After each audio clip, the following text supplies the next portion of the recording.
Without further ado, I'd like to introduce to you Mr. Kyle Sexton.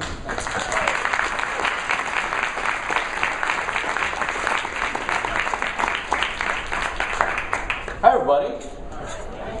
So it's so nice to see so many friends. Honestly, I'm just going to get this right out in front. I wish this was a different topic.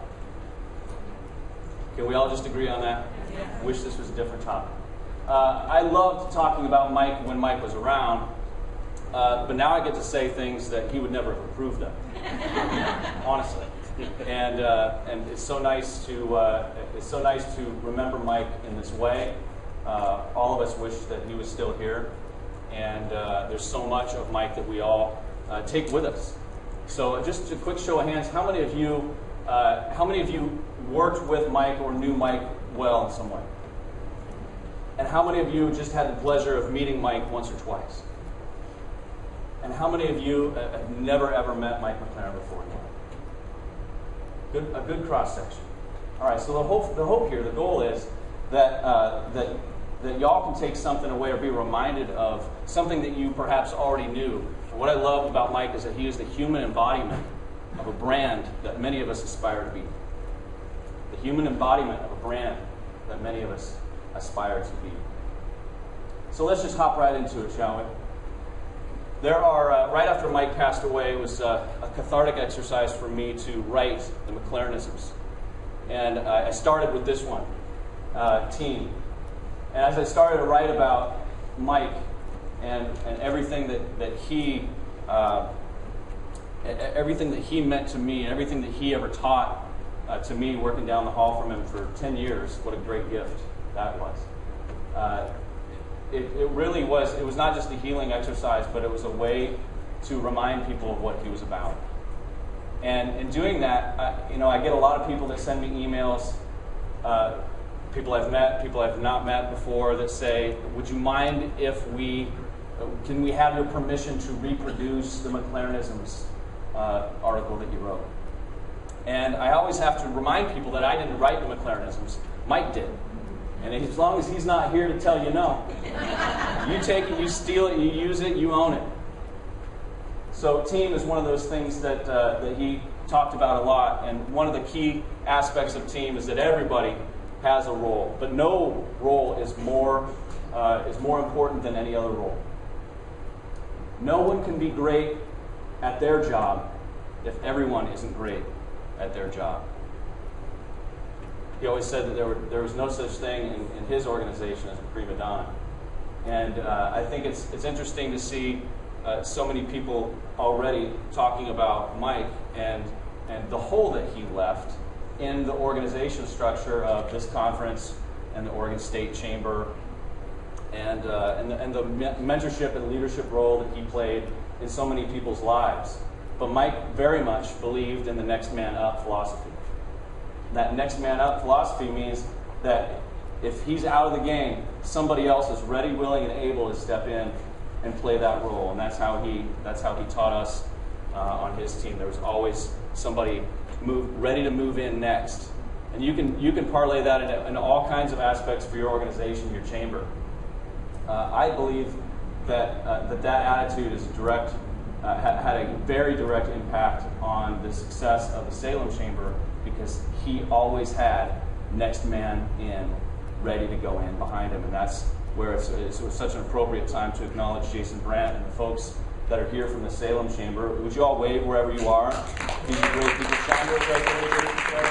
Madeline, Jessica, Nick is right over there. Thanks you all for being here. Appreciate it. It's nice to have friends. Initiative. This was a great one I learned over many years.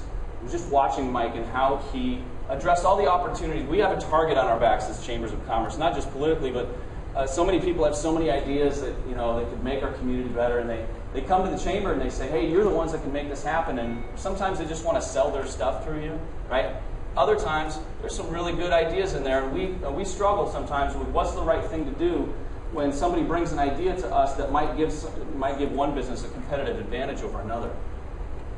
And his theory, and one that he really pushed throughout the entire organization, is that we reward initiative. We need other people to start things. We can't start everything. We shouldn't be starting everything. We need people to start things and take risks.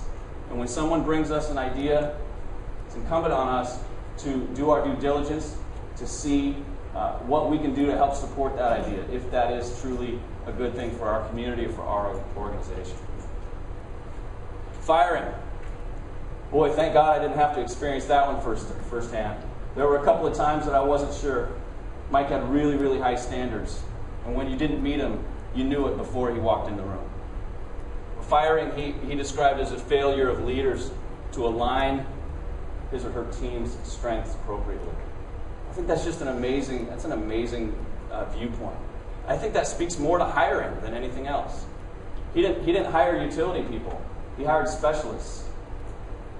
Everybody had the same core values, but not everybody had the same core competencies or core skills. And it was great. It was great vision.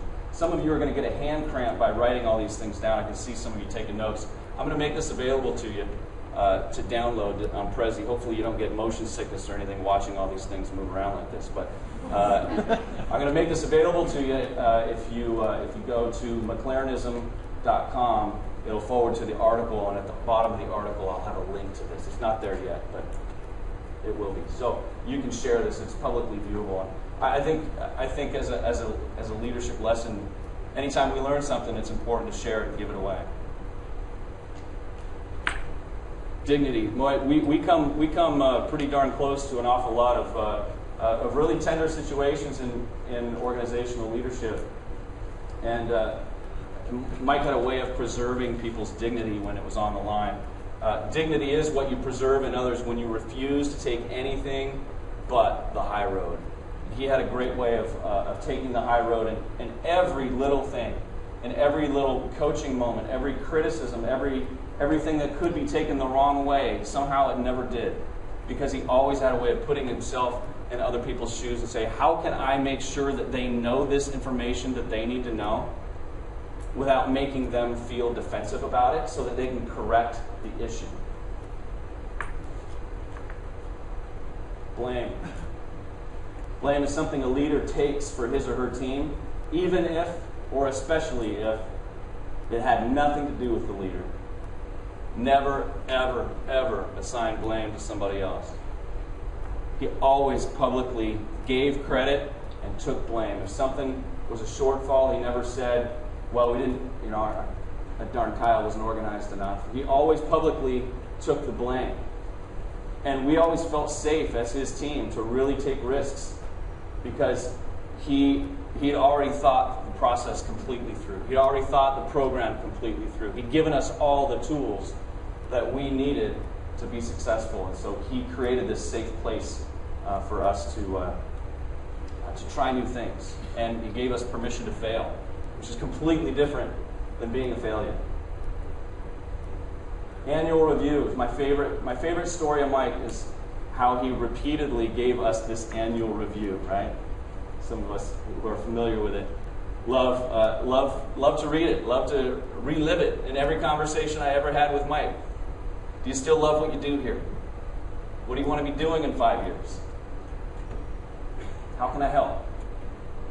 What a selfless gift. Most of us, when we get a hold of somebody who with a particular set of skills that we don't want to lose, the tendency might be to shield them from other opportunities. But that was never his way. He always encouraged us to go out and try new things. He always wanted us to be open with him about what our dreams are and were, and how he could help us to get there. And I think he found ways to help us achieve our goals within the framework that he provided, within the framework that the chamber leadership provided, within the organizational structure that the chamber supported. So I wanted to get into consulting, and he encouraged me to go door to door with a lot of our members and to take that consulting approach with a lot of our folks and see how the chamber could help them differently. And it led to many of our members thinking differently about the resources that the chamber could provide. Annual review is the best. Mike was a very disciplined man, And he once told me, this one time, he said, you can't lead others if you can't first manage your own life. If you can't discipline yourself, no one will follow you. If you're not more disciplined, and it's really interesting, you watch TV shows like Hotel Impossible or the Boss Show. Not the Who's the Boss show. That's totally different. There's no leadership lessons ever in Who's the Boss. It's the other one. But we end up fixing so many human kinds of things, and it's almost always pointed out at some point in those shows how the leader, how the manager has not disciplined him or herself to a standard that's above those they set for those around him in the team. Such an important thing to.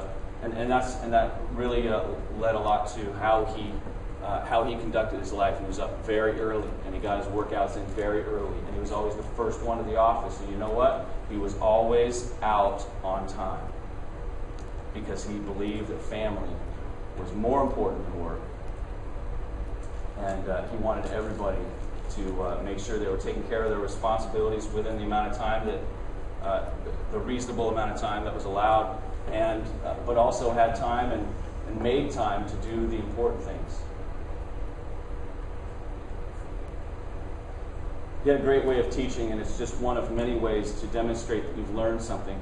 I think that he realized early on in me, not that I was a great teacher, but that I learned a lot better by teaching it to other people. And maybe eventually, if I give Kyle enough teaching opportunities, he will eventually learn what the heck he's talking about and maybe start implementing some of these things. Believe me, the irony is not lost on me. Crisis comes up from time to time in the chamber world. I was reading about one on Facebook earlier this week, and it's amazing how many people run from conflict, but he raced to conflict because it was all about dignity. It's about preserving the dignity of our members. It's about taking the risk and accepting it, and being willing to take the blame on behalf of if something doesn't go right. We'll take the blame. That's not on you. But his approach was always to focus on the issues and never the personalities. And when you get that ingrained in your head, it's really a lot simpler to deal with a crisis. Let's not deal with the personalities involved. Let's not get involved in gossip. Let's not have a tolerance for gossip and not ever give an ear to it. That was also part of the approach. Everything was really aligned around this. So when you focus on the issues and not personalities, you're able to cut through and weed through a lot of the stuff that gets lumped onto a crisis to make it unbearable for other people. Diplomacy. It was my first week at the chamber, and I was training with my predecessor. I had 2 weeks with Hal, and Mike came in to the hallway and poked his head in our office and said, "How's it going?" And we said, "Good." And Mike looked at Hal and he said, "Have you guys talked about diplomacy yet?" Hal said, "No, Mike, we haven't had a chance to talk about diplomacy yet." And Mike said, "Well, I think maybe you should probably talk to Kyle about what diplomacy is around here." Hal turned back to Mike and said, "I think I will do that now. I will tell Kyle about diplomacy." And I'm like, "All right, guys, I get that there's some sort of a joke about diplomacy, and I'm in the middle of it." And Hal said, "Mike, you go ahead." And he simply said, "Diplomacy is the art of letting someone else have your way." Diplomacy is the art of letting someone else have your way. Think about that for a moment. Think about how many times we go into a meeting, we want to cut right to the chase. We want to say, I have this answer, we've got a plan in place. And we wonder why, in a situation like that, the other members of the team are reluctant to, and no one's more guilty of this than me. I have the answer, I have a plan. But when the other members of the team don't embrace the problem, don't understand the problem in the way that you do, guess what? It's only your solution. It's not everybody else's solution. Letting someone else have your way plays a huge role in volunteer management, because we know what the right thing is to do with that particular program, but we are not the right ones to implement. We need the folks who are directly involved in leadership to own the problem that we see. So sometimes it takes an hour or 8 of talking through everything involved with what we're trying to accomplish. Sometimes it takes a lot of questions to ask of folks to lead them to a solution that they own. Because when it comes out of their mouth before it comes out of yours, you get to say, I think that's a great idea. What do you think that we need to do to align around it, to organize around it, and support you in implementing that? Support you in implementing that. And if you can explain how you arrived at that solution to other folks in our organization, we can really rally the troops around finding a solution. Diplomacy is my favorite. Promises. It's a pretty simple one. Keep them. See also integrity. A very simple definition. Don't know that we need to spend much time on it. Mike and I never had any things in writing. I'm not even sure I had a job description for 8 years. It was always, if you do this, then I'll do this. And even though I was on a commission for a huge portion of my employment with Mike, he made sure I never went hungry. As long as I was doing the activities that I was supposed to be doing, he made sure that he always kept his promise. Integrity is something that's earned over decades, but it's lost in a careless moment. If you have to tell somebody that you have integrity, you probably don't. I think it's interesting to look at all the advertising taglines out there and see all these companies that brag about having integrity or having trust. And I don't think that a brand or an organization ought to talk about integrity. I think their clients and customers ought to use words like that in describing it. It's really I think it's really kind of obvious why that's counterintuitive, or at least counterproductive. So patience.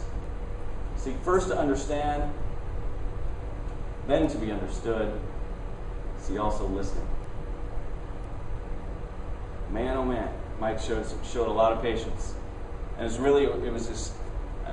was his coaching way. It was his management way. Things just came to him. It seemed he had this charisma about him, but he was so humble. It's so unusual to find that combination together. So listening. And this is one of the reasons that Mike intimidated me so much.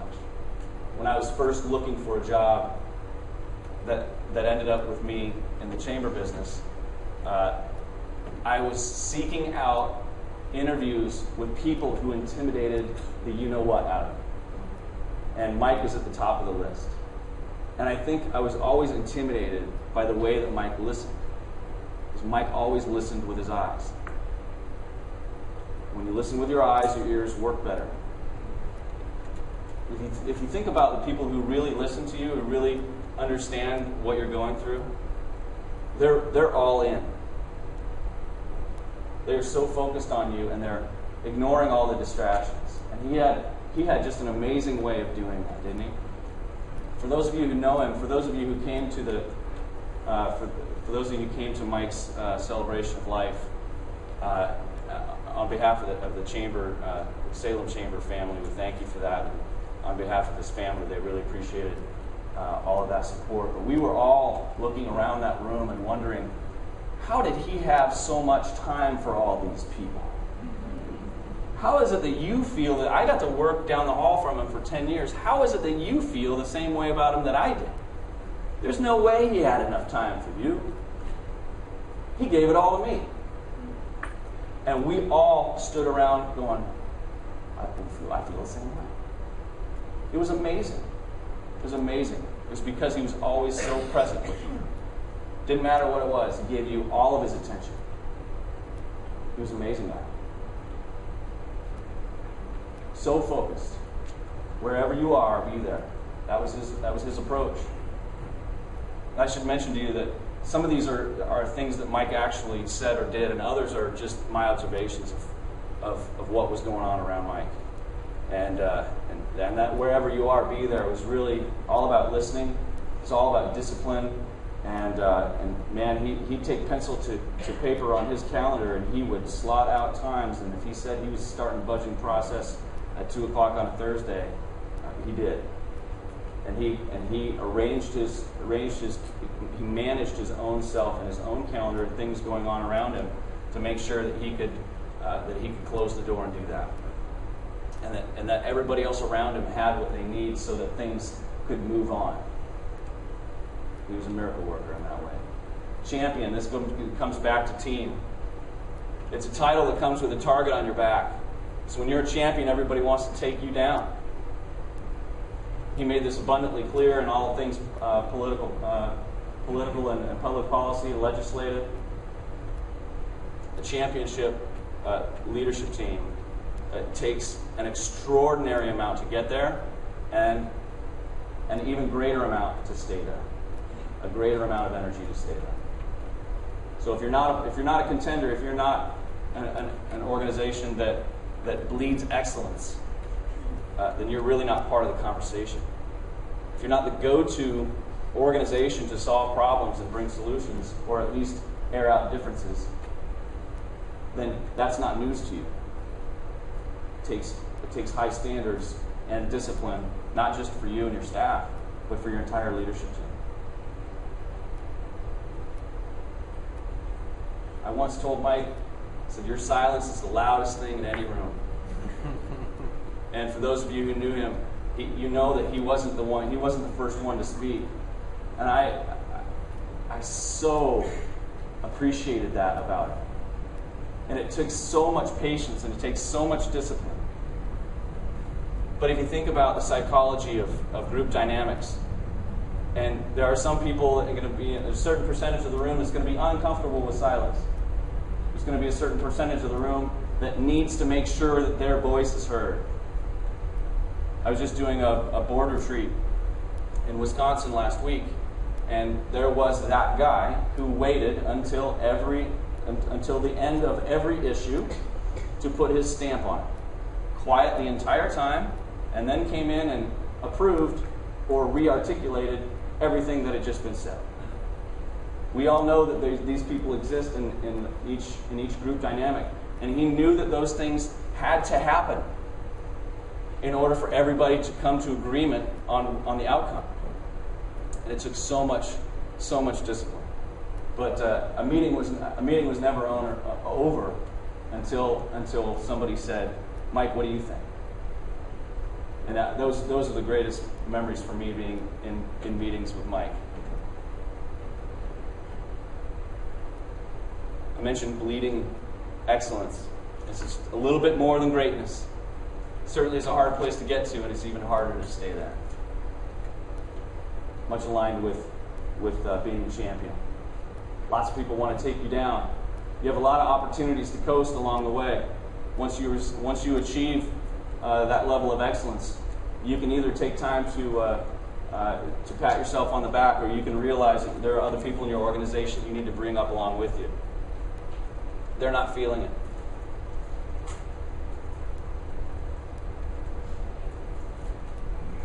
Trust is something you receive when you give it first. Mike was a man of faith, and boy, did he have faith in people. Even people that had proven that maybe they weren't trustworthy. And trust is certainly a gift, and when you receive it from somebody with as much credibility and charisma and character as Mike McLaran, you don't take that very lightly. But it's interesting to look at, again, dynamics between people and see how much people will give back or give first when you trust them and you let them do what you've asked them to do. trust is not certainly just about leadership. It's also about management. It's about setting the course and then relying on people to do their job so that everybody can elevate to that same position in the end. When honesty and trust and selflessness is directed at somebody else, you've got love. Sometimes love is the action that inspires the emotion. Mike loved his family, loved his wife, loved his son and his daughter. He really enjoyed those days with his grandbabies. He loved talking about them more than he did his kids after a while. It was all about the grandkids. We all looked at Mike and said, "Man, you look too young to be a grandfather." And he was like, he had that sheepish grin. And so for some of us who were there at his 40th birthday party, and then again at his 50th birthday party, I think he looked better at his 50th than he did his 40th. He was just an incredible health, as Bob mentioned earlier. So he dedicated his life to those things that he loved, and he made sure to take care of business so that he could focus on those things that he loved. Things like running, and things like baseball. It's kind of cool that today's the first day of the World Series. Mike would be all about it. Not sure who he'd be rooting for, but it's because the Ducks are not in it. As I said, Mike was a man of faith, and he rarely talked about it, and he didn't need to talk about it because he lived it every day. And I always thought that I always describe Mike to people, if you've never met him, I like to tell people that he was the most Christ-like person I've ever met. He really lived it, and it's so refreshing to see that embodiment. And when Mike's brother and sister and his parents were in a room where people were talking about Mike, they honestly had no idea. One of the greatest joys for me is keeping in touch with Mike's parents, because his dad, especially Chuck, will say on a regular occasion that he had no idea all the things that Mike was doing to make the world a better place, one person at a time, one business at a time. And he had no idea about that because he wasn't boastful. That he wanted to just listen and see what was going on in his parents' life rather than talk much about what he had going on. So there he is, right there. I love this photo. He's actually getting his honorary doctorate in this photo from Corbin University. We all love this photo, and Mike and I shared a P.O. box because he's really cheap. And so I get his mail from Corbin, and I got this one fat package from Corbin, and I drive 2 blocks over to his office and deliver his mail. Did you know we shared a P.O. box? Yeah. And I'm like, what's in this one? This is not. Oh, we're doing some things.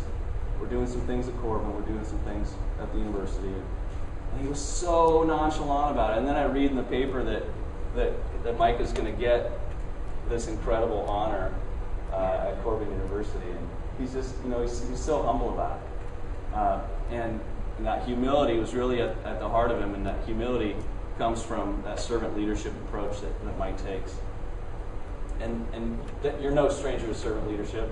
You talk about it and you practice it all the time in your organization. And sometimes it's kind of like integrity, though. Sometimes, if you talk about it, maybe you're focused on the wrong aspects of it.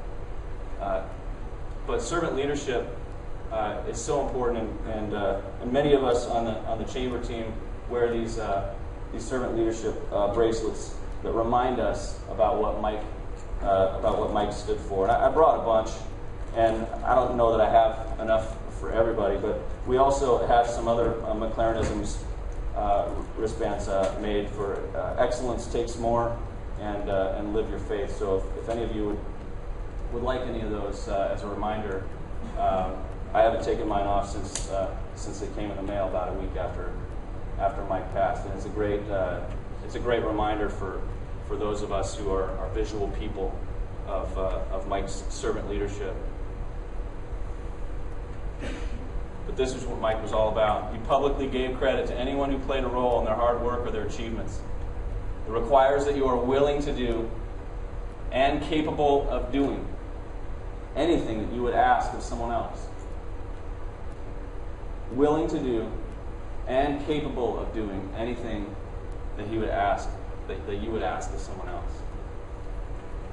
That's the most beautiful part of servant leadership to me when I look at someone like Mike and how he carried himself and what he was willing to do for his team.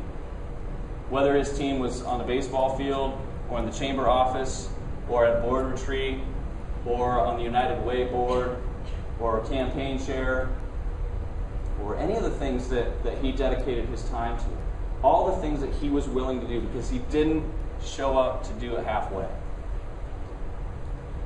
It was just a beautiful thing. So in the spirit of Mike McLaran, there are several of us who owe so much to Mike, and to publicly give credit, I publicly give credit to Mike for any success that I've ever had.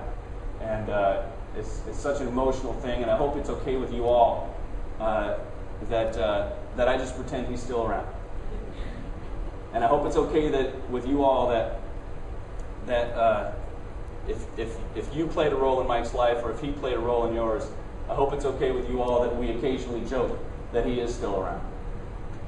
There are a lot of people that we've lost in the chamber world the last 3 to 5 years that have been really devastating.